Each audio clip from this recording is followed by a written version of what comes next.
Hey, it's Carly Myers, and today I'm joined by K.Flay. K.Flay, welcome back to Canada. Thank you. How are your feelings of our great land? I love Canada, unabashedly and quite robustly because I've spent a lot of time in lots of parts of Canada, so I can really say it. Yeah, you've driven across, you've hit the small towns. Oh yeah, we've been to Red Deer. Played a show in Red Deer. Red Deer, Alberta. Red Deer, Alberta. We did a tour a couple years ago, opening for Mother, and we hit like every corner of this country. You played Massey Hall. We played Massey Hall. That was incredible. We hit some legendary places too. So I'm a big Canada fan, and I'm not just saying that because I'm here in Canada. Yeah, well, it's fantastic to have you here to celebrate the release of Solutions. It's incredible. Congratulations. Thank you very much. Like, I don't even know where to start. Like, it's so different from Everywhere is Somewhere. Whenever I think of K.Flay, I always think that you've done an incredible job when it comes to self-reflection.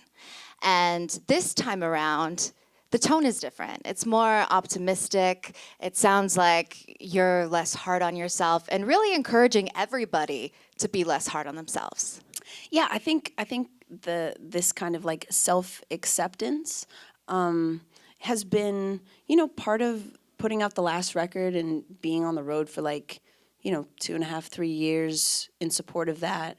You have a lot of time to reflect on things. And I think for me, when I sat down to start working on the record, I just wanted to hear songs that made me feel kind of happy, and it's like, if the last record was a leather jacket, this record's like a jean jacket. That's a great analogy. I'm dressed in colorful things. And I think especially with the state of the world, for me, that's what I was looking for as a creative person, was to be involved with something that was like lifting me up. Mm-hmm.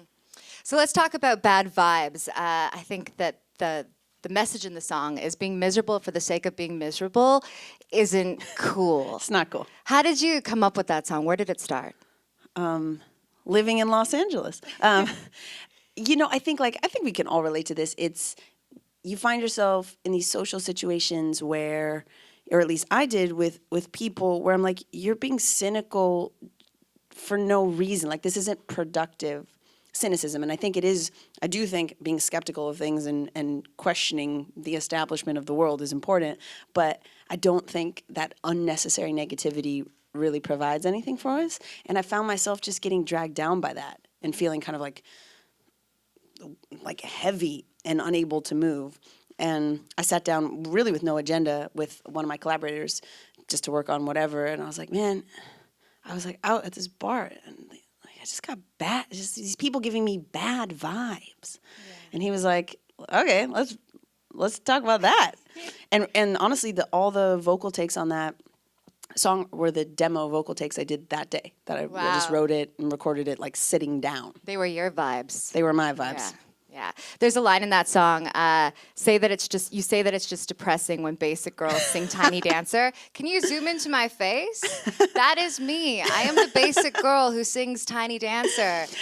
It's very cool to know that that's okay, all right? I'm really glad you highlighted that.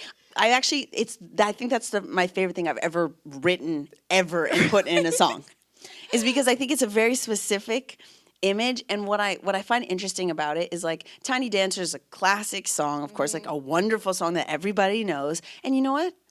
There is nothing wrong with knowing the words and singing them with passion and joy. Yeah. And people who hate people who do that, I don't want you around. I think being a true fan of something and being excited about things is good and should be celebrated, not looked down upon like it's uncool. Yeah.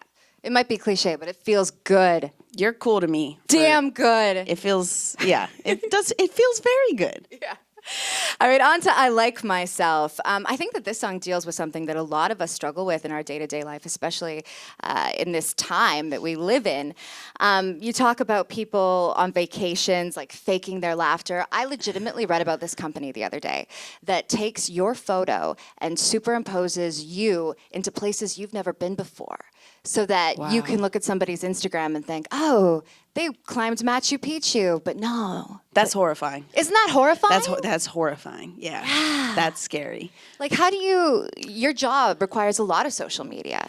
How do you make sure that you stay authentic and at the same time not get bummed out when maybe something doesn't get as many likes or? Right. I think, it's hard because I think, we are, as individuals in this modern age, not only confronted with our own image constantly, but we're also able to manipulate it and curate it, which I think is a pretty dangerous thing. Like, remember, we're like, animals. You know what I'm saying? So like giving an animal that tool is very, very powerful and dangerous. I think for me, it's about just always focusing on the actual things that give my life meaning. The relationships that I have, like working hard on something, no matter what the result is. Just kind of being genuinely passionate about things. Like social media is part of my job. That's okay. And it's nice when people like things that I post. But honestly, for me, I really have dissociated my like self-esteem or self-image from that, which is I have to say, like, and the song is really about, I think when you reach the point of just saying like, I like myself. Sometimes I like don't look that great or whatever, or don't feel that great. That's okay. Once you actually like fundamentally accept that, nothing that anyone posts can ever like bring you down. Mm-hmm. It's like a weird protective, it's like a superpower. Mm-hmm.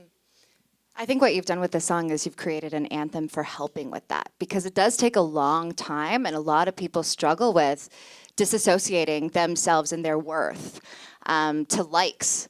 So I think that this song, if you listen to I Like Myself, you're going to go, yeah, all right. Yeah, and I really wanted to start the record with that song. Just like that sets the tone for what this is about. Mm-hmm. And it's really saying like, I'm not perfect. Mm-hmm. No one is. Everybody makes mistakes. Everybody falls short. But it's about fundamentally like showing that kind of like love and acceptance and making that the starting point. And you're right, it does take time. And when you're like a young person or a teenager, those are the very hard years. So just keep doing it. Get to your 30s, it gets better. As you get, but it's true. As you mature, you sort of have this understanding of time.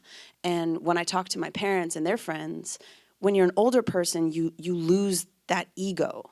Your ego kind of dissipates, and I think there's a real freedom in that. And that's been the key for me, is like, okay, if I can take my ego out of the equation, that's where like happiness lies. Mm-hmm. So that's kind of like, that's, in a very spiritual sense, where I'm like losing the ego. Right. So we're talking about the benefits of getting older, but there's also benefits, of course, to being younger. And when you listen to certain songs on the record, like Ice Cream, mm-hmm. It's a breakup song, but you can boogie to it, like you can most of the tracks.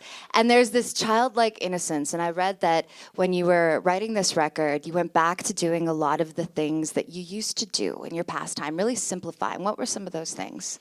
Yeah. So this whole writing process has been about getting back to basics.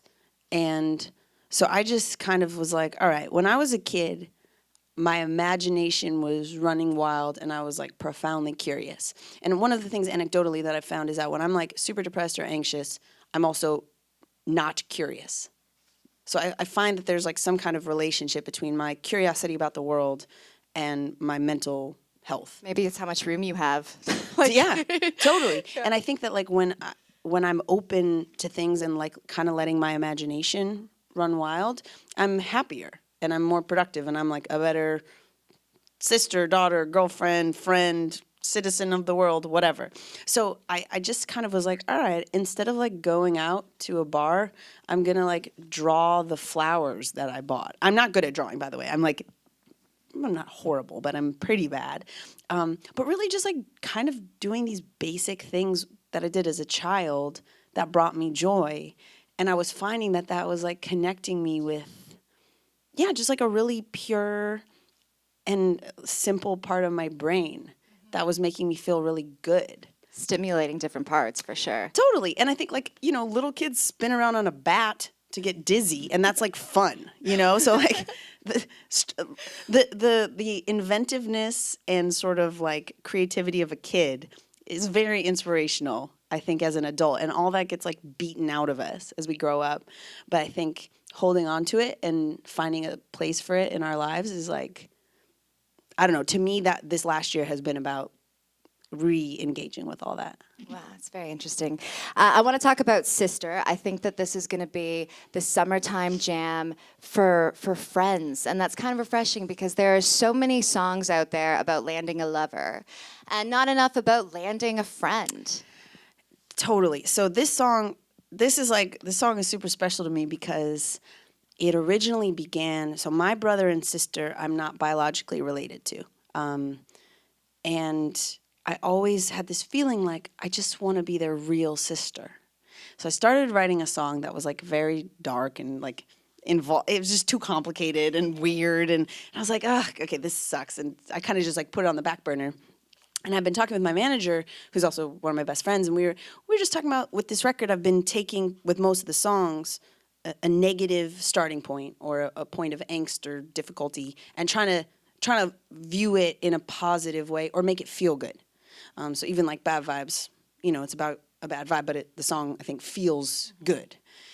And yeah, I sat down and was this whole different interpretation of sister. Like, I want to be your sister. Do you want to be mine? It's kind of like show me your belly button, I'll show you mine on the play art, Totally. And I think like it was just super natural. I mean, the song was written very quickly. But I think all that stuff was coalescing, and I really did write it for that spirit of friendship. And I think, the idea for me is that sisterhood isn't a gendered thing. Sisterhood is about like loving someone outside of an institution, outside of any kind of like organizing principle. It's just saying like, you are the person I want to be connected to, and I'm going to be vulnerable with you. Will you be vulnerable with me? And so like when a lot of men have heard this song, they're like, yeah, dude, yes, I want to be your sister. And I think to me that's really exciting because it is about this sort of really universal feeling of being open and honest with someone and getting that back in return. And that's like the best. Well, K.Flay on Solutions, I think you were open and honest, and I do believe you'll get it in return. And thank you so much for being here today and for talking to us. And go pick up the record because it's the pep talk that we all need, and it feels good all over. Thank you. You're welcome.